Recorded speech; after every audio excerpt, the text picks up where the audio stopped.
Hello ವಿದ್ಯಾರ್ಥಿಗಳೇ, ಈ ಒಂದು ವಿಡಿಯೋದಲ್ಲಿ ನಾವು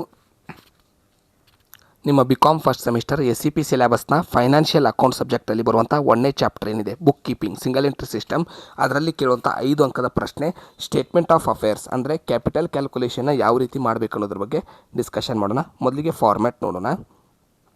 ನಾವು ಹೆಡ್ಡಿಂಗ್ ಹಾಕ್ತೀವಿ ಸ್ಟೇಟ್ಮೆಂಟ್ ಆಫ್ ಅಫೇರ್ಸ್ ಅಂತ, ಮತ್ತು ಆ್ಯಸ್ ಆನ್ ಡೇಟ್ ಅಂತ ಬರೆದು ಅಲ್ಲಿ ಕ್ವಶನಲ್ಲಿ ಕೊಟ್ಟಿರುವಂಥ ಓಪನಿಂಗ್ ಡೇಟ್ನ ನಾವು ಮೆನ್ಷನ್ ಮಾಡ್ತೀವಿ. ಓಪನಿಂಗ್ ಕ್ಯಾಪಿಟಲ್ ಕಂಡುಹಿಡಿತೀವಿ ಸ್ಟೇಟ್ಮೆಂಟ್ ಆಫ್ ಅಫೇರ್ಸಿಂದ, ಆದ್ದರಿಂದ ಓಪನಿಂಗ್ ಡೇಟ್ನ ನಾವು ಯೂಸ್ ಮಾಡ್ತೀವಿ. ನೆಕ್ಸ್ಟ್ ಏನು 4 ಕಾಲಮ್ ಬರುತ್ತೆ. Liability rupees, assets rupees. It is a like balance sheet. So ಅದರಿಂದ ಇದ್ರ ಕಾಲಮ್ಸ್ ಪರ್ಟಿಕ್ಯುಲರ್ ಇರೋದಿಲ್ಲ. ಲಯಬಿಲಿಟಿ ರುಪೀಸ್, ಅಸೆಟ್ಸ್ ರುಪೀಸ್ ಅಂತ ಇರುತ್ತೆ. ಸೊ ಇದನ್ನು ಹೇಗೆ ನೆನ್ಪಿಟ್ಕೊಳ್ಳೋದು ಈ ಫಾರ್ಮ್ಯಾಟ್ ಅಂದರೆ, ಕೊಟ್ಟ ಕ್ವಶನ್ನಲ್ಲಿರುವ 5 ಲಯಬಿಲಿಟಿ ಇರುತ್ತೆ. ಆ ಲಯಬಿಲಿಟಿ ಹೆಸರನ್ನ ನೆನ್ಪಿಟ್ರೆ ಉಳಿದಿದ್ದೆಲ್ಲ ಅಸೆಟ್ಸ್ ಅಂತ ನೀವು ಅಸೆಟ್ ಸೈಡ್ ಹಾಕಿಬಿಡ್ಬೋದು. ಸೊ 5 ಲಯಬಿಲಿಟಿ ಯಾವುದಂದರೆ creditors, bills payable, bank overdraft, loan ಮತ್ತು ಔಟ್ಸ್ಟ್ಯಾಂಡಿಂಗ್ ಎಕ್ಸ್ಪೆನ್ಸಸ್. ಇವನ್ನ ಹೊರತುಪಡಿಸಿ ಕ್ವಶನಲ್ಲಿ ಬರುವಂಥ ಎಲ್ಲ ಅಸೆಟ್ಸ್ ಯಾವುದೇ ಬರಲಿ, ಯಾವುದೇ ಪ್ರಶ್ನೆಯಲ್ಲಿರಲಿ ವರ್ಡ್, ಅದೆಲ್ಲ ಅಸೆಟ್ಸ್.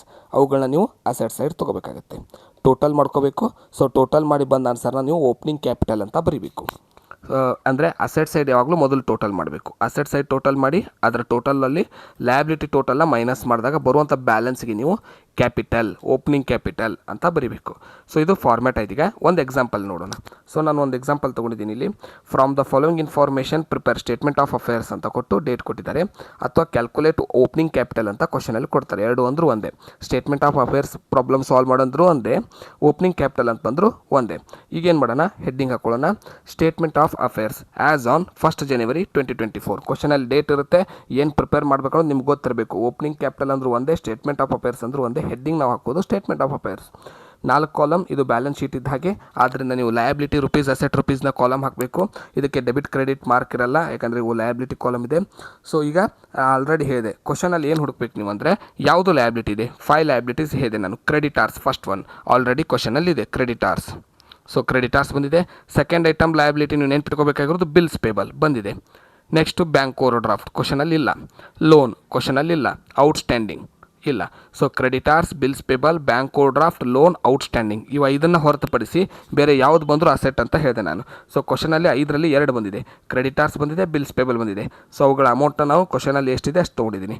ಉಳಿದಿದ್ದೆಲ್ಲ ಅಂದರೆ ಈ ಕ್ವಶನಲ್ಲಿರುವಂಥ ಕ್ರೆಡಿಟಾರ್ಸ್, ಬಿಲ್ಸ್ ಪೇಬಲ್ ಹೊರತುಪಡಿಸಿ motor, car, furniture, stock, debtors, bills receivable ಹಾಗೂ ಕ್ಯಾಶ್ ಇನ್ ಹ್ಯಾಂಡ್ ಈ ಎಲ್ಲವನ್ನು ನಾವು ಅಸೆಟ್ ಸೈಡ್ ಎಂಟ್ರಿ ಮಾಡ್ತಾ ಹೋಗೋಣ. ಸೊ ಮೋಟರ್ ಕಾರ್ ಅಮೌಂಟ್ ಕ್ವಶನಲ್ಲಿ ಕೊಟ್ಟಿದ್ದಾರೆ 40,000, ಫರ್ನಿಚರ್ ಅಮೌಂಟ್ ಕೊಟ್ಟಿದ್ದಾರೆ 20,000, ಸ್ಟಾಕ್ ಅಮೌಂಟ್ ಕೊಟ್ಟಿದ್ದಾರೆ 10,000, ಡೆಟಾರ್ಸ್ ಅಮೌಂಟ್ ಕೊಟ್ಟಿದ್ದಾರೆ 10,000, ಬಿಲ್ಸ್ ರಿಸೀವಬಲ್ ಅಮೌಂಟ್ ಕೊಟ್ಟಿದ್ದಾರೆ 5,000 ಹಾಗೂ ಕ್ಯಾಶು 5,000. ಈಗ ಟೋಟಲ್ ಮಾಡ್ಕೊಳ್ಳೋಣ ಕ್ರೆಡಿಟ್ ಸೈಡ್. ಸೊ ಟೋಟಲು ಎಷ್ಟಿದೆ ಅಂದರೆ ಕ್ರೆಡಿಟ್ ಸೈಡು ಅಂದರೆ ಅಸೆಟ್ ಸೈಡ್ ಎಷ್ಟಿದೆ ಅಂದರೆ 90,000 ರುಪೀಸ್ ಇದೆ. ಸೊ 90,000 ಟೋಟಲ್ನ ನಾವು ಎರಡು ಸೈಡ್ ಬರ್ಕೊಂಡು ಈ 90,000ಅಲ್ಲಿ 30,000 ಲಯಬಿಲಿಟಿನ ಮೈನಸ್ ಮಾಡಿದಾಗ 60,000 ಬ್ಯಾಲೆನ್ಸ್ ಉಳಿಯುತ್ತೆ. ಅದನ್ನು ನಾವು ಓಪನಿಂಗ್ ಕ್ಯಾಪಿಟಲ್ ಅಂತ ಕರಿತೀವಿ. ಈ ರೀತಿಯಾಗಿ ನೀವು ಸ್ಟೇಟ್ಮೆಂಟ್ ಆಫ್ ಅಫೇರ್ಸ್ ಪ್ರಾಬ್ಲಮ್ನ ಸಾಲ್ವ್ ಮಾಡಬೇಕು. ಸೊ ಫಾರ್ಮ್ಯಾಟ್ ಏನನ್ನು ನೆನಪಿರಲಿ, 5 ಲಯಬಿಲಿಟಿನ ಹೊರತುಪಡಿಸಿ ಉಳಿದಿದ್ದೆಲ್ಲ ಅಸೆಟ್ಸ್. ಇಷ್ಟು ನೆನ್ಪಿಟ್ರೆ ಈ ಪ್ರಾಬ್ಲಮ್ನ ನೀವು ಸಾಲ್ವ್ ಮಾಡ್ಬೋದು. ಮುಂದಿನ ವೀಡಿಯೋದಲ್ಲಿ ಮತ್ತೊಂದು ಮೆಥಡ್ನೊಂದಿಗೆ ಸಿಗೋಣ. ಧನ್ಯವಾದಗಳು.